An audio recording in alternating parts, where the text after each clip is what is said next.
Hello everyone, how are you all doing? I hope all of you are doing great. So in this video we will do the second chapter or a poem which is given here. The name of the poem is Travel. This poem is from Unit 4 Travel and Adventure. तो Travel and Adventure जो unit है इसको हमने already start कर लिया है. इसका एक चैप्टर नंबर 10 जो सीक्वेंस में है वो हम कंप्लीट कर चुके हैं. ये जो पोएम है चैप्टर नंबर 11 होगा आपकी कंटेंट शीट में, अभी हम देखेंगे. तो इसको हम कंप्लीट करने वाले हैं इस वीडियो में. सो पोएम का नाम है travel. So we will read the poem and do the exercise in this video only. ये class 7th new NCERT Poorvi textbook का ये चैप्टर है.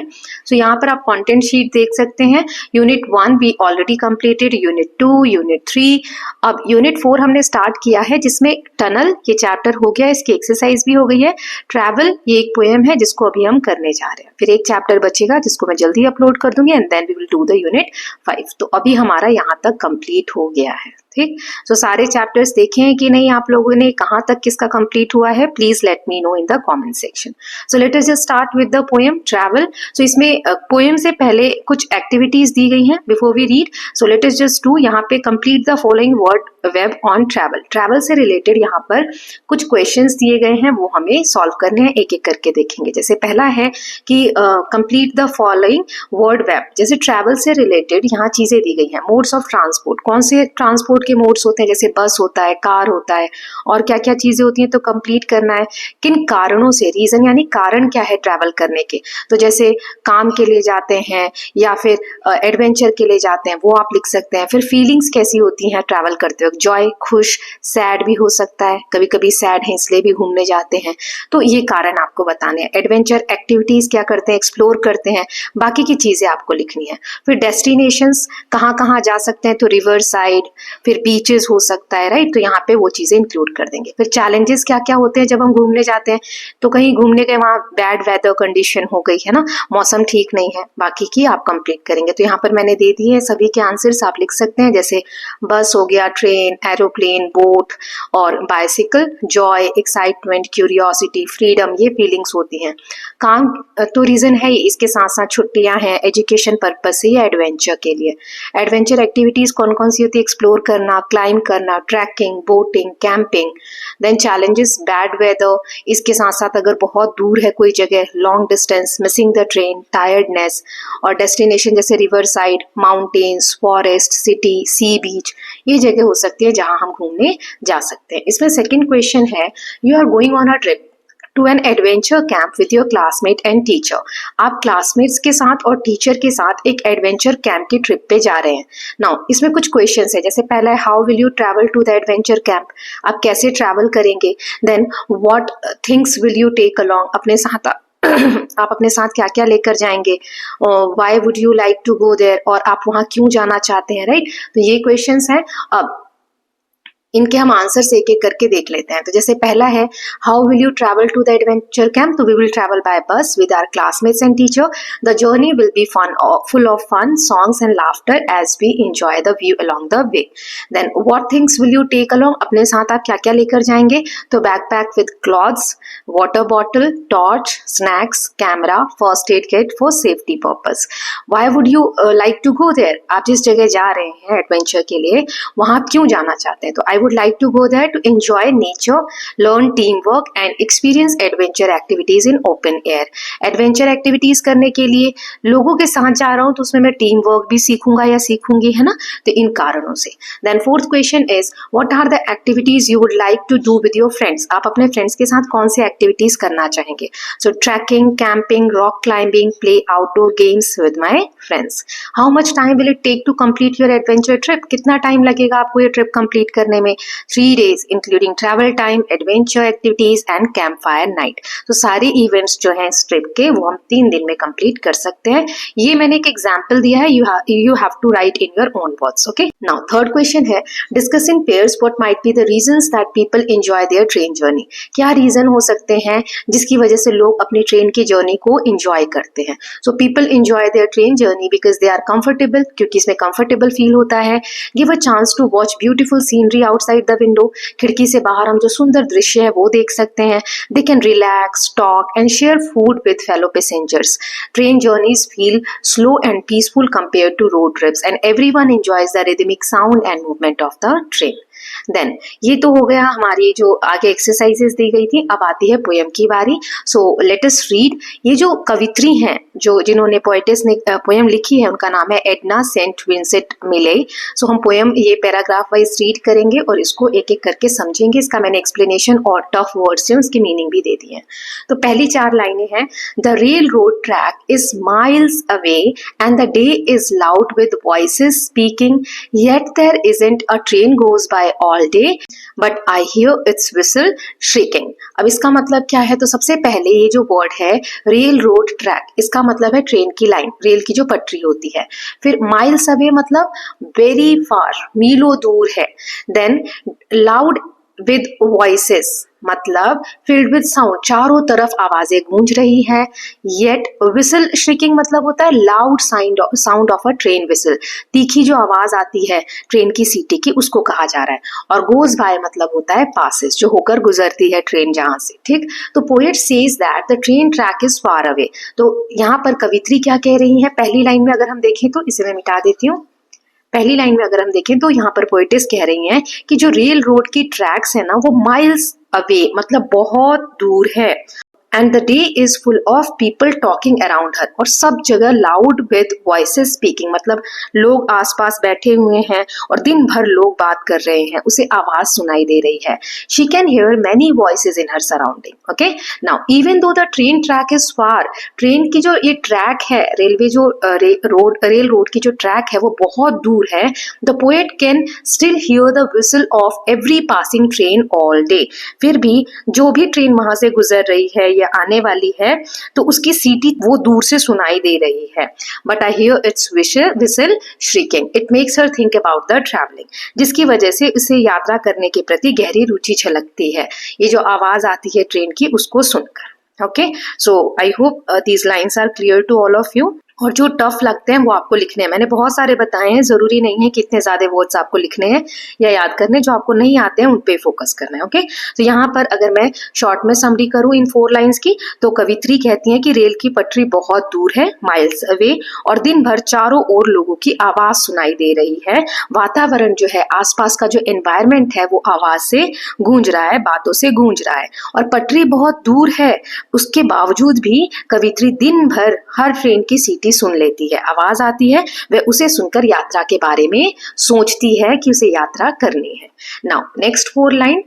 All night there isn't a train goes by, though the night is still for sleep and dreaming, but I see its cinders red on the sky and hear its engines steaming। अब इसका यहाँ पे जो still मतलब होता है शांत, last chapter में भी हमने देखा था, calm, quiet, एकदम शांत। ड्रीमिंग मतलब होता है सपने देखना, इमेजिनिंग वाइल अस्लीप, जब हम सोते हैं सपने देखते हैं उसे हम कहते हैं ड्रीमिंग। सिंडर्स मतलब होता है अंगारे, बर्निंग कोल पीसेस, कोयले की जो एक आग होती है उस अंगारों को कहा जाता है। स्टीमिंग मतलब भाप छोड़ना, जब इंजन ये कोयले वाली जो ट्रेन होती थी भाप वाली, तो उससे इंजन से धुआं निकलता था, उसके बारे में यहाँ कहा गया है।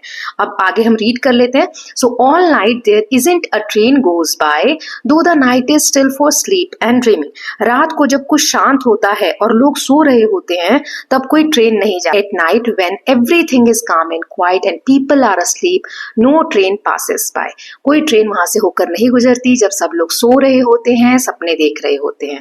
ठीक, but I see its cinders red on the sky। लेकिन कवित्री आसमान में ट्रेन के कोयले के लाल अंगारे देखती है। ये देखो रेड कलर का आपको दिख रहा है, यहाँ पर कलर का उसको फील हो रहा है। And here it's engine steaming, और जो इंजन है ट्रेन का उससे भाप निकलने की जो आवाज हो रही है उसको भी पोएटेस सुन पा रही है। ठीक है, सो कवित्री आसमान में ट्रेन के कोयले के लाल अंगारे देखती है और इंजन की भाप निकलने की जो आवाज है वो भी उसको सुनाई देती है। यह दृश्य उसकी कल्पना को रोमांचित करता है, जो वो सोच रही है, ड्रीम कर रही है, उसको और ज्यादा इंटरेस्टिंग बनाता है। Okay, so the poetess see the red spark of the train smoke in the sky and hears its engine making sound of steam. It excites her imagination, उसकी सोच को और ज्यादा आगे बढ़ा रही है।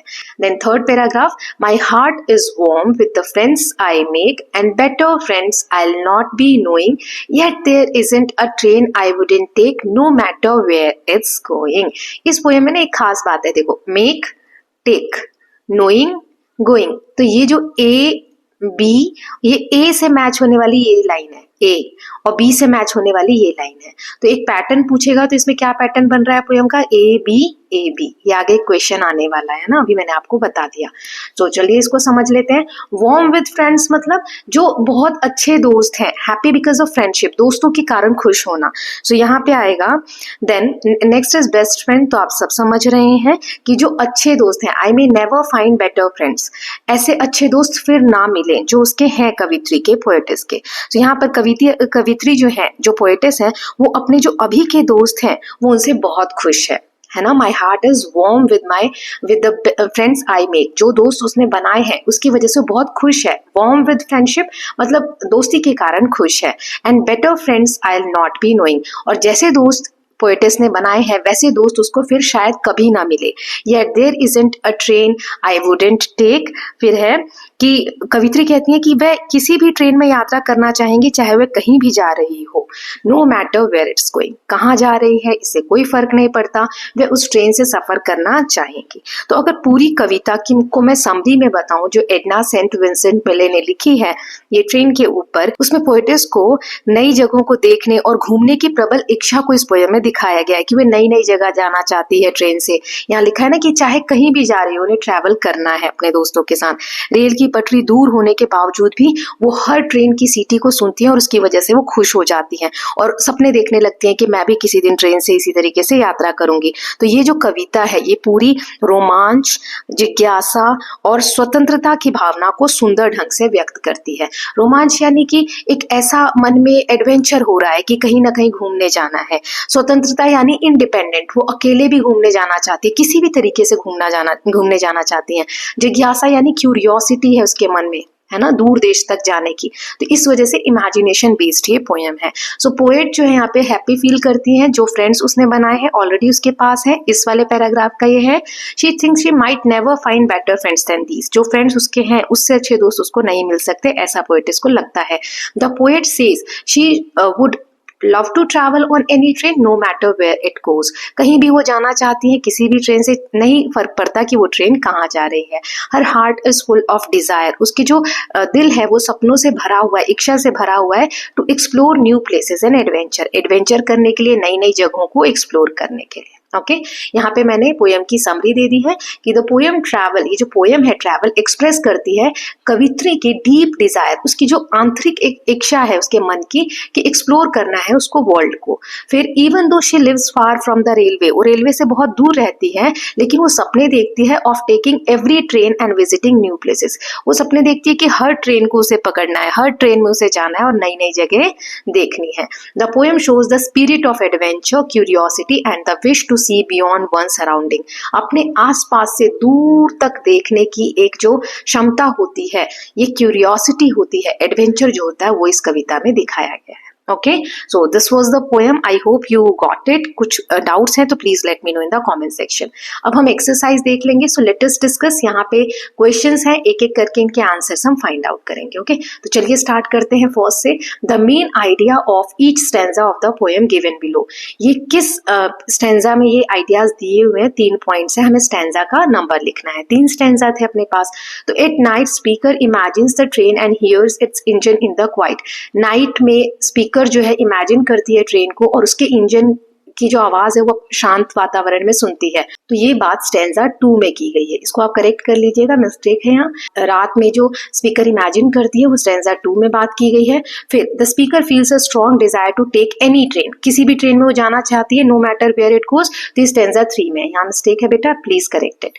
Then speaker hears the train whistle during the day even though the train is far away, train दूर है फिर भी वो विसल की आवाज सुनती है, तो वो स्टैंजा 1 में बात हुई है। ये ठीक है, इसको आप करेक्ट कर लीजिएगा। Okay, now let us just see the second question.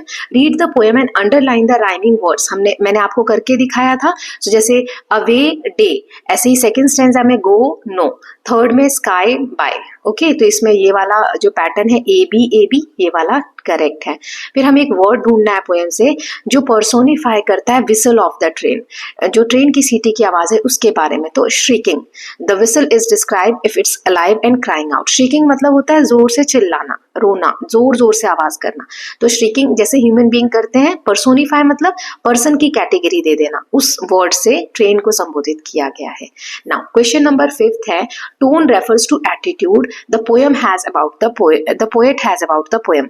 कविता के प्रति जो कवित्री है या पोएट है उनका क्या एटीट्यूड है। तो कौन कौन से वर्ड हैं जो लिखे हैं इस बॉक्स में वो टोन बताते हैं इस पोएम की। तो एक तो क्यूरियस है कवित्री, ठीक, थॉटफुल है, वो बहुत सारी चीजें सोचती हैं, और एंथुसियास्टिक है, ठीक, वो बहुत ज्यादा एक्साइटेड एंथुसियास्टिक हैं कि वो जानना चाहती हैं, ठीक, और भी हो सकते हैं, आप प्लीज अपने हिसाब से मार्क करिएगा। देन 6th है, select the words that tells us what the train symbolizes for the poet. Train क्या सिंबल करती है पोएट के लिए।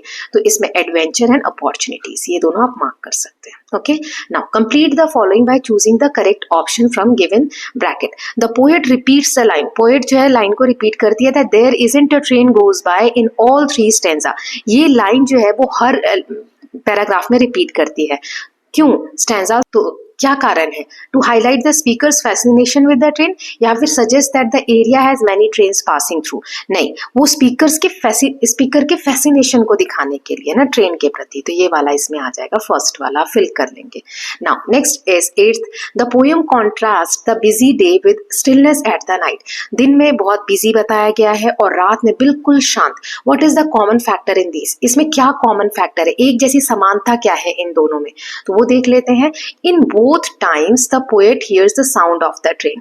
पोएट को दोनों समय, चाहे दिन है रात है, ट्रेन की आवाज आती है। whistle during the day and engine at the night. दिन में सीटी की और रात में इंजन की आवाज उसको आती है, ठीक। देन इमेजरी, इमेजरी क्या होता है, जैसे हम कोई टेक्स्ट पढ़ते हैं, कोई कहानी पढ़ते हैं, जैसे अभी हमने ये पोएम पढ़ा, तो इसमें कुछ वर्ड्स ऐसे आएंगे, कुछ चीजें ऐसी लिखी है जो हमारी आंखों के सामने इमेज बनने लगता है। मैंने बोला रात को ट्रेन की भाप निकल रही है, तो आप इमेजिन कर पा रहे हैं रेड कलर की चिंगारी उड़ रही होगी, है ना। तो हमारी आंखों के सामने जब इमेज बनने लगता है किसी भी लिटरेरी डिवाइस, ये एक लिटरेरी डिवाइस है जो descriptive language to create mental picture and appeal to readers sense, sight, sound, smell, taste and touch. जैसे मैंने बोला इमली, तो आपके अंदर एकदम से फीलिंग आएगी खट्टे जैसी, है ना। आईज, मैं बोल रही हूँ आप इमली टेस्ट कर रहे हैं, मैंने बोला, लेकिन आपके मुंह में पानी आने लग जाएगा क्योंकि इमली खट्टी लगती है। तो बोलने से अगर जो पढ़ने वाला है या सुनने वाला है उसके मन में कोई इमेज आ जाए, चाहे वो देखने की हो, कुछ आवाज आए, जैसे मैं बोलूँ बच्चे रो रहे हैं, तो अब कैसी आवाज आपको सुनाई दे रही है नहीं आवाज, फिर भी आप इमेजिन कर सकते हैं, तो उसे हम इमेजरी कहते हैं। तो ऐसे ही फ्रेजेस हमें पोएम से सेलेक्ट करने हैं जो इमेजरी क्रिएट करते हैं। एक एग्जांपल दिया है, day is loud. Day is loud मतलब दिन में बहुत ज्यादा शोर है, तो हमारे आसपास चहल पहल होती है, तो day is loud. Cinders red on the sky, कि बादल में रेड कलर की पूरी चिंगारी जो है भाप से निकलती है वो फैल गई है। श्रिकिंग ऑफ द ट्रेन, ट्रेन की जो क्राई करने की, चीखने की आवाज आ रही है सीटी के थ्रू। माइल्स अवे, बहुत दूर। तो ये कुछ इमेजरी पोएम में दी गई थी। Now second part is let us think and reflect. अब यहाँ पे जो लाइनें दी गई थी पोएम की वो रीड करेंगे, उसके बेसिस पे क्वेश्चन है, तो एक एक करके देखते हैं। पहले ये रीड कर लेते हैं। माई heart is warm with the friends I make and better friends I will not be knowing. मतलब मेरा दिल बहुत खुश है जो दोस्त मैंने बनाए उन्हें पाकर, और मुझे लगता है, मतलब पोएटेस को लगता है कि ऐसे फ्रेंड्स फिर दोबारा नहीं मिलेंगे। तो पहला क्वेश्चन है, choose the suitable option to complete it. The line my heart is warm, इसका मतलब क्या है। It refers to a heart that is filled with worries, full of love, feeling upset, experience anger, full of love. Then what does the speaker say about her current friends? तो ये मैंने चारों answer दे दिए, आप देख सकते हैं। तो इसका आंसर हो जाएगा फुल ऑफ लव। स्पीकर क्या कहती है अपने जो अभी के दोस्त हैं उनके बारे में। द स्पीकर से she already has wonderful friends and value them deeply, वो उनकी बहुत रिस्पेक्ट करती है। देन थर्ड क्वेश्चन है इसमें, what does the line better friends I will not be knowing, ऐसे दोस्त मैं फिर से, इससे अच्छे दोस्त मुझे नहीं मिलेंगे। ये स्पीकर की किस फीलिंग को, जो अभी के दोस्त हैं उसके प्रति किस फीलिंग को दिखाते हैं। So line means that speaker is content and grateful for her current friends, जो अभी उसके दोस्त है उसके प्रति वो बहुत ज्यादा खुश है और ग्रेटफुल है।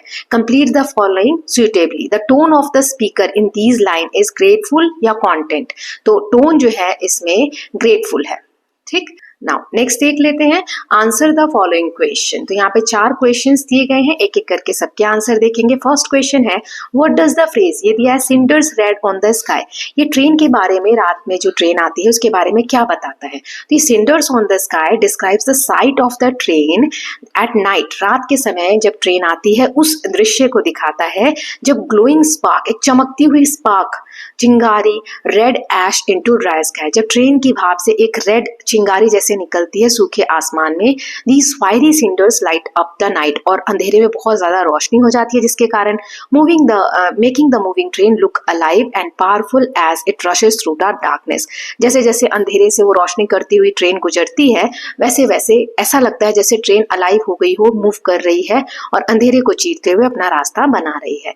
Then second question is, what is the significance of repeated reference to the train's whistle, train की सीटी के बारे में बार बार पोएटेस ने कहा है, तो इससे क्या सिग्निफिकेंस है इसका। So repeated sound of the whistle shows how the poet is deeply attracted to the train and travel itself, बार बार जो साउंड की बात की जा रही है ट्रेन की सीटी की, वो दिखाता है कि कैसे जो पोएटेस है वो अट्रैक्ट हो रही है ट्रेन के प्रति और ट्रैवल करने के प्रति। The whistle becomes a symbol of adventure and freedom, कि आजाद होकर वो घूमना चाहती हैं, एडवेंचर करना चाहती हैं।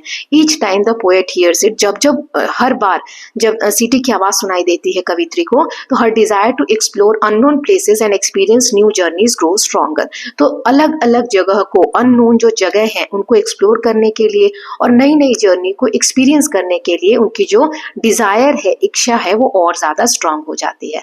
Then third is, what does the line no matter where it's going reveal about the speaker's attitude towards the travel, कोई फर्क नहीं पड़ता ट्रेन कहाँ जा रही है, वो जाएंगी। तो इससे इस लाइन से हमें जो पोएटिस हैं, जो स्पीकर हैं, उनके किस एटीट्यूड के बारे में ट्रैवल के प्रति पता चलता है। तो ये लाइन जो है रिवील करती है स्पीकर्स एडवेंचरस स्पिरिट, वो एडवेंचर करना चाहते हैं, eagerness to explore the world, उनके अंदर बहुत ज्यादा तीव्र इच्छा है कि वो दुनिया को एक्सप्लोर करें।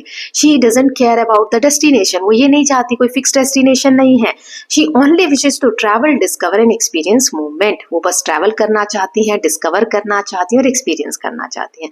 वो ये सब जो लाइन है ये दिखाते हैं उनकी क्यूरियोसिटी, उनका जो प्यार है, फीलिंग है किसके प्रति, फ्रीडम दैट ट्रैवल ब्रिंग्स, जो ट्रैवल करने से जो फ्रीडम मिलती है उसके प्रति।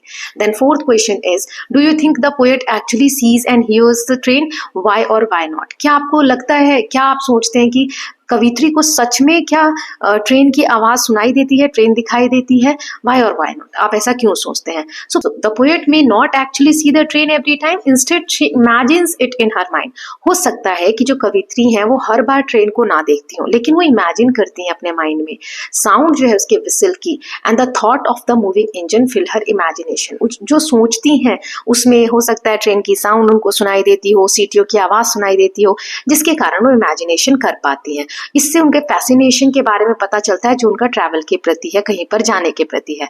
और अलग अलग पिक्चर, जो हमने इमेजरी की बात की ना, वो फार अवे, दूर रहते हुए भी वो क्रिएट कर लेती हैं अपने माइंड में और सोचती हैं। तो ये चारों क्वेश्चंस हो गए। नाउ नेक्स्ट यहाँ पे दिया हुआ है लेट अस लर्न, तो यहाँ एक्सप्रेशंस कॉलम 1 में हमें कुछ एक्सप्रेशंस दिए गए जैसे माइल अवे और व्हाट दे इंडिकेट, इसका मतलब क्या है वो कॉलम 2 में है, तो मैच करना है। माइल्स अवे मैंने आंसर लिख दिया, इसका आंसर है 5th वाला, ये the distance of the train from the speaker, speaker से कितनी दूर है ट्रेन। सिंडर्स रेड मतलब होता है glow of the train sparks lighting up the night sky. Then heart is warm मतलब कि स्पीकर का जो अफेक्शन है अपने दोस्तों के प्रति। डे इज लाउड मतलब क्या हो गया कि busy and noisy atmosphere during the day. और इंजन स्टीमिंग मतलब fast and powerful movement of the train. Then next यहाँ दिया हुआ है, ये जो हमने अभी पढ़े ना ये वाले वर्ड्स कि heart warm, heart is warm, day is loud, तो इनको यहाँ पे फिल करके किसमें कौन सा आएगा वो हमें ये फिल इन द ब्लैंक से कंप्लीट करना है। So after meeting her old friend her heart was warm with Joy of rekindled memories. Then as I arrived at the railway station I could hear the engine steaming. Then the marketplace is bustling and the day is loud with the chatter of shoppers and vendors. Chatter मतलब बहुत ज्यादा बक बक बातचीत, आवाज जो होती है उससे दिन के समय बहुत शोर होता है मार्केट प्लेस में। The bonfire glowed brightly throwing cinder red. जब बॉनफायर आग जो जलाते हैं तो उससे लाल लाल चिंगारी ऊपर उड़ती है, तो अंधेरे में डार्क नाइट स्काई में रेड कलर का एक हमें ब्राइटनेस दिखता है। The sound of the train could still be heard miles away as the engine grew quiet. दूर से ही ट्रेन की आवाज हमें आने लग जाती है। देन नेक्स्ट है यहाँ पर the poet uses word shrieking. Shrieking word कवित्री ने यूज किया हमें बताने के लिए sound of the train whistle, train की जो सीटी होती है उसकी आवाज को बताने के लिए। और भी वर्ड कविता में यूज हुए हैं जो डिफरेंट टाइप से रिलेटेड है साउंड से। हमें कॉलम 1 रीड करना है जहाँ पे साउंड को एक्सप्लेन किया गया है, और कॉलम 2 में साउंड का नाम दिया गया है। डिक्शनरी की हेल्प से या बड़ों की मदद से, टीचर की मदद से आपको इन्हें सही से मैच करना है। तो आगे मैंने सारे दे दिए यहाँ पर, और मैंने यहाँ पर आंसर भी दे दिए। जैसे जोर से शाउट करना गुस्से में एंड एक्साइटमेंट में, तो इसका आंसर होता है येलिंग, ठीक, चिल्लाना। क्राइंग आउट इन फियर और एक्साइटमेंट, जब आप एक्साइटेड हो या डर से चिल्ला रहे हो, रो रहे हो बहुत तेज तेज, तो इसका आंसर होता है स्क्रीमिंग, ठीक। क्राइंग लाउड विथ ग्रीफ और सॉरो, दर्द में या दुख में आप क्राई कर रहे हैं तो उसको क्या कहा जाता है, बॉलिंग, यानी बड़बड़ाना, या दुख में जब हम क्राई कर रहे होते हैं उसे कहते हैं। Making a high pitched piercing sound, कान को बिल्कुल ऐसा लगता है ना कि कान के पर्दे फट गए, इतनी तेज कोई हाई पिच में चिल्ला रहा हो, तो इसको क्या कहते हैं, स्क्रीचिंग। ओके, ये आंसर लिखा हुआ है थर्ड वाला। Then calling out loudly often in a casual और इनफॉर्मल वे, किसी को ऐसे ही बस जोर से चिल्लाकर बुलाना, तो वो हो जाता है हॉलरिंग। ओके, ये वाला। देन क्राइंग सॉफ्टली इन अ लो ब्रोकन वॉइस, धीरे से आवाज में, बिल्कुल कम आवाज में धीरे से आप अगर किसी को बुला रहे हैं, रो रहे हैं, तो ब्रोकन वॉइस मतलब जैसे होता है ना दुख में हम बिल्कुल घबरा कर, दुखी होकर बिल्कुल बोल रहे हैं, तो उसको हम क्या कहते हैं, whimpering। Okay, then crying loudly and uncontrollably, अगर आप अनकंट्रोल तरीके से रो रहे हैं, जोर जोर से रो रहे हैं, तो उसे क्या कहा जाता है, वेलिंग।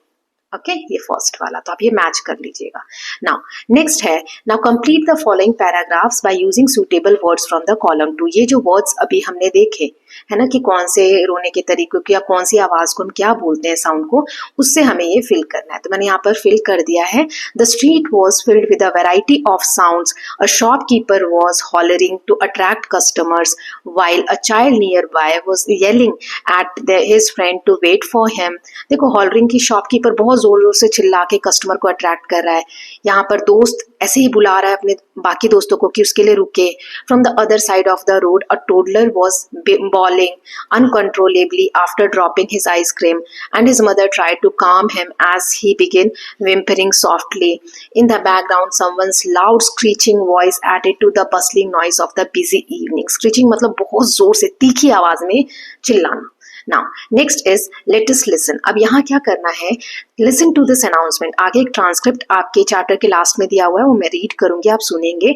इन द मॉर्निंग असेंबली अनाउंसमेंट हो रहा है, एक स्कूल का ट्रिप जाने वाला है national science centre.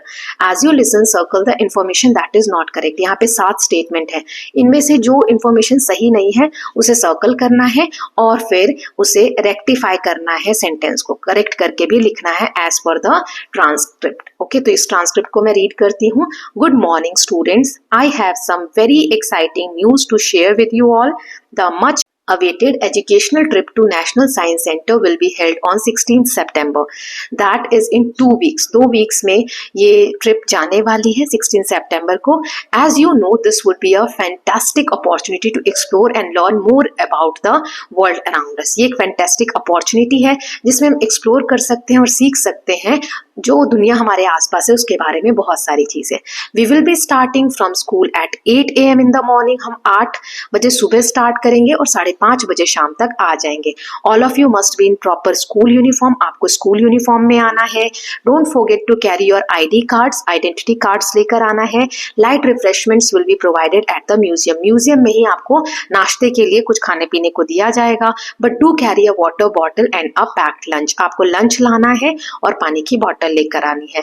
You are not permitted to wear any jewelry और कैरी मोबाइल फोन्स। आपको कोई भी ज्वेलरी नहीं पहननी है और कोई फोन कैरी नहीं करना है। You may carry a notebook and a pen to make notes. आप बुक और पेन ला सकते हैं, नोटबुक और पेन, जिसमें आप नोट्स बना सकते हैं।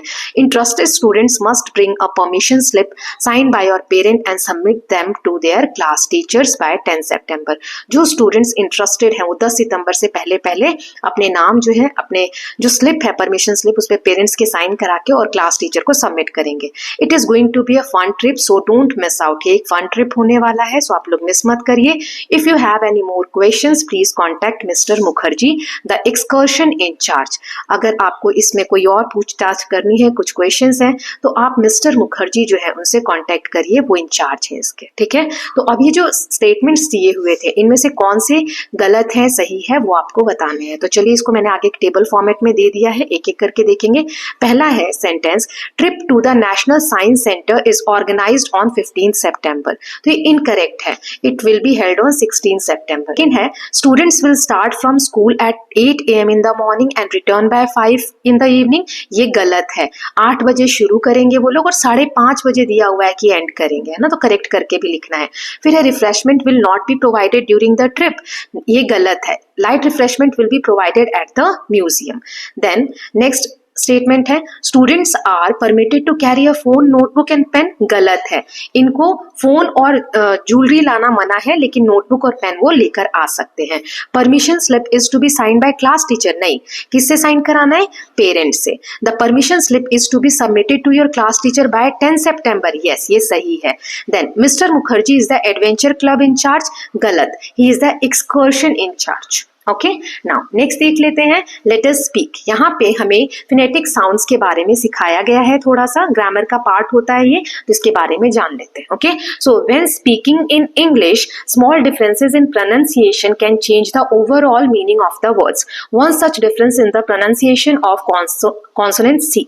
सी का जो प्रोनाउंसिएशन होता है ना, सी एक कॉन्सोनेंट है, कॉन्सोनेंट और वोवेल आप जानते हैं, वोवेल्स आप जानते हैं, ABCD में A E I O U, ये जो 5 लेटर्स होते हैं इन्हें हम वॉवेल्स बोलते हैं, है ना, और बाकी के जो बच गए उन्हें हम कॉन्सोनेंट्स बोलते हैं। तो सी क्या है, कॉन्सोनेंट है। सी का साउंड कहीं पर तो हम क बोलते हैं, फॉर एग्जाम्पल कैट में सी को हम क पढ़ रहे हैं, लेकिन सिटी में हम इसको स साउंड बोल रहे हैं, सिटी बोल रहे हैं, किटी नहीं बोल रहे हैं। तो सी का साउंड कभी तो स आता है, कभी क आता है। तो ये कैसे आता है, जैसे पोयम में एक वर्ड आया है सिंडर्स, तो यहाँ पे हम स यूज कर रहे हैं ना, सी को हम सिंडर्स पढ़ रहे हैं, स से प्रोनाउंस कर रहे हैं, किंडर्स नहीं पढ़ रहे हैं। तो सी के 2 साउंड होते हैं, के और S, but which is right depend on the next letter of the word.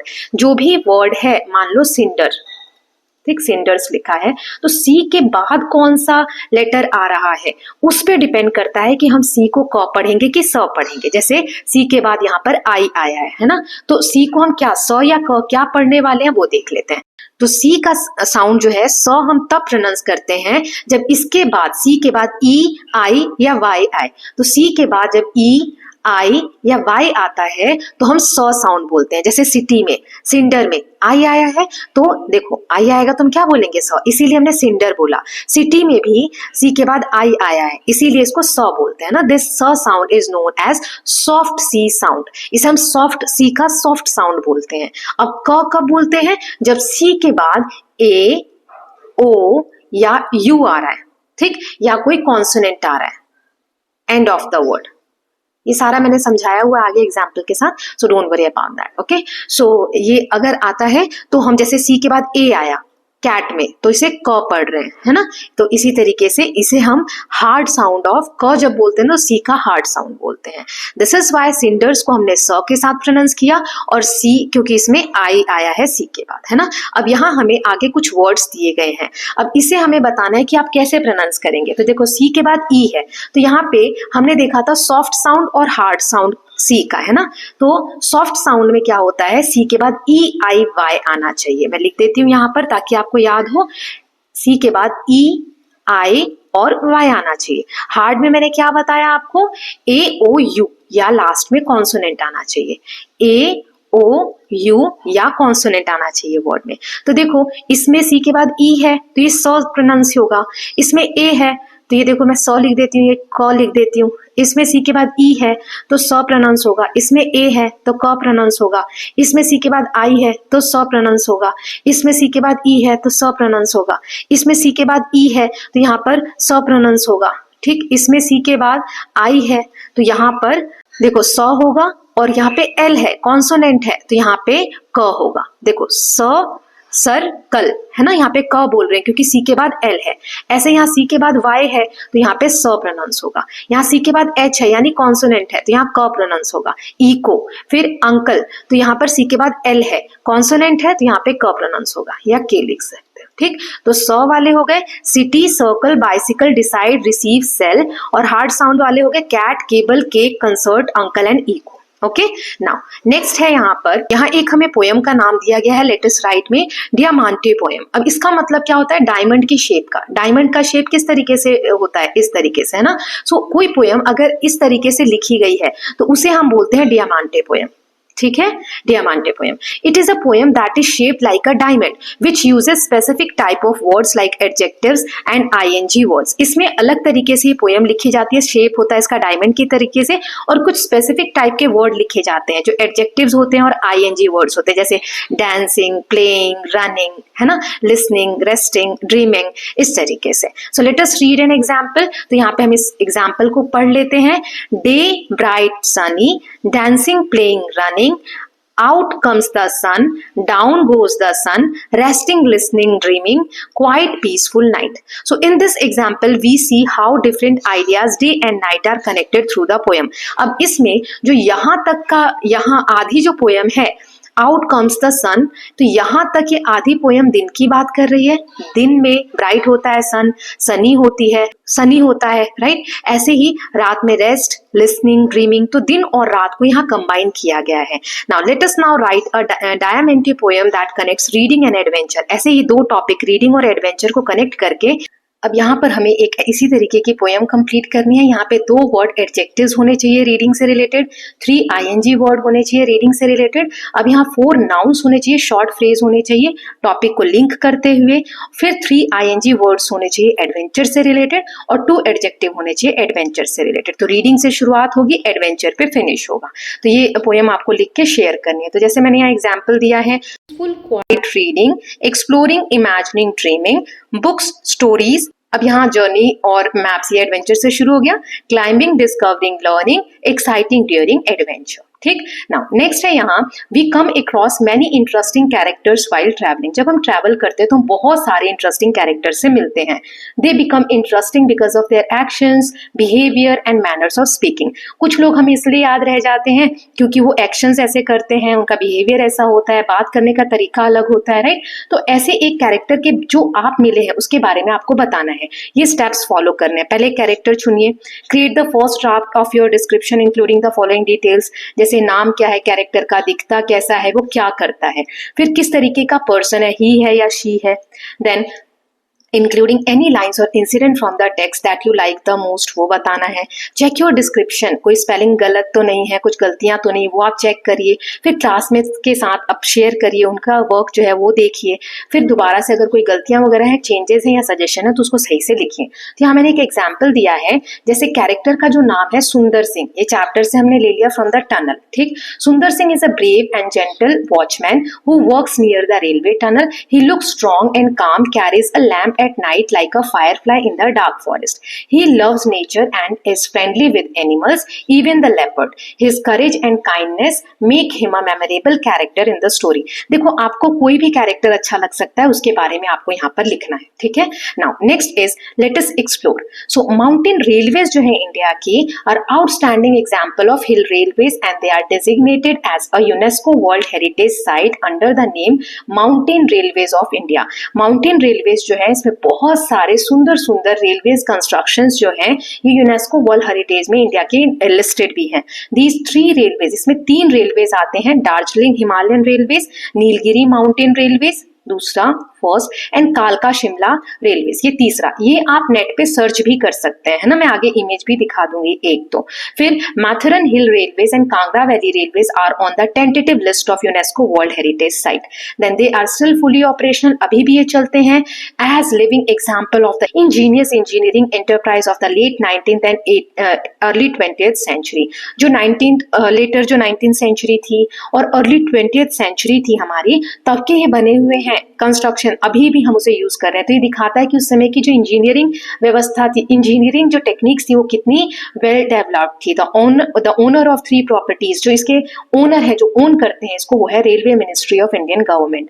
In groups of 4 find out more about these heritage train and make a presentation in the class. इसके बारे में आपको और जानकारी इकट्ठी करनी है और एक प्रेजेंटेशन रेडी करना है। तो ये आप नेट से कर सकते हैं।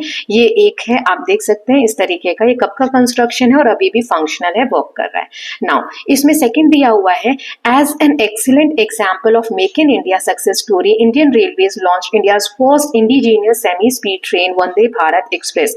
भारत में बनाई हुई चीजें, मेक इन इंडिया जो प्रोग्राम है उसके तहत वंदे भारत एक्सप्रेस एक सेमी हाई स्पीड ट्रेन जो है, पहली इंडिया की इंडिजीनियस मतलब इंडिया में बनाई गई ट्रेन है जो रेलवे ने लॉन्च की है। ये सिंबल बन गया है इंडिया के एस्पिरेशन का for modern, efficient and comfortable rail travel. The first Vande Bharat express जो है वो कब चली थी? 15 फरवरी 2019 on the new Delhi Kanpur Allahabad Varanasi route, running at a speed of 160 kilometres per hour. ये पीआईबी जो इंडिया की गवर्नमेंट साइट है वहां से लिया गया है। इन ग्रुप्स ऑफ 4 आपके बारे में इसके बारे में आपको और पता लगाना है। Then some of the underwater rail tunnels are the Thames Tunnel in London, Seiken Tunnel in Japan, and the Channel Tunnel between England and the France. India's first underwater metro route in Kolkata started in March 2024, a part of the special metro lines run beneath the Hooghly River. So ये first underwater metro जो है India में वो कोलकाता में start हुई है मार्च 2024 में, ठीक है। ये जो स्पेशल मेट्रो लाइन है ये इसका पार्ट है, तो इसके बारे में आप और पता कर सकते हैं। नाउ जो भी हमने पढ़ा अंडर वाटर, जो भी सेमी हाई स्पीड ट्रेन, इन सब के बारे में हमने पढ़ा, तो which of these trains do you think would be adventurous to travel in? Discuss among yourself. आपको कौन सा एडवेंचरस लगेगा, किस में ट्रैवल करना, वो आपको डिस्कस करना है। तो इसका आंसर मैंने यहाँ लिखा है, I think travelling on the Darjeeling Himalayan railways would be the most adventurous of all. The train moves through steep mountain slopes, sharp bends and beautiful tea gardens. किस तरीके से माउंटेन पे इस तरीके से रास्ता बना होता है तो ट्रेन चलेगी तो वो एडवेंचरस लगेगा। It passes through tunnels, bridges, high heels, giving an exciting experience of nature and old railway engineering. The toy train, slow speed, whistling sound and misty surroundings make the journey thrilling and unforgettable. ये कभी भूल ना जाए, कभी ना भूल पाने वाली जैसी जर्नी होगी। तो ये मुझे एक्साइटिंग लगता है, बाकी आपको जो लगता है वो आप लिख सकते हैं। So with this students we are done with chapter number 11 complete. हमने ये पोएम कर ली, ट्रैवल, इसकी एक्सरसाइज भी देख ली। तो this is the content sheet, unit 4 tunnel और ट्रैवल हो चुका है। नेक्स्ट वीडियो में हम ये वाला चैप्टर नंबर ये 12 होगा हमारा, कंक्वेरिंग द समिट। ये आप देख सकते हैं ऑलरेडी रेडी है, मैं पोस्ट कर दूंगी बहुत जल्दी, conquering the summit. So this will be our new video. I hope all of you are loving these videos. If you are doing so, please like and share it, and don't forget to subscribe the channel for more such videos. Thank you so much.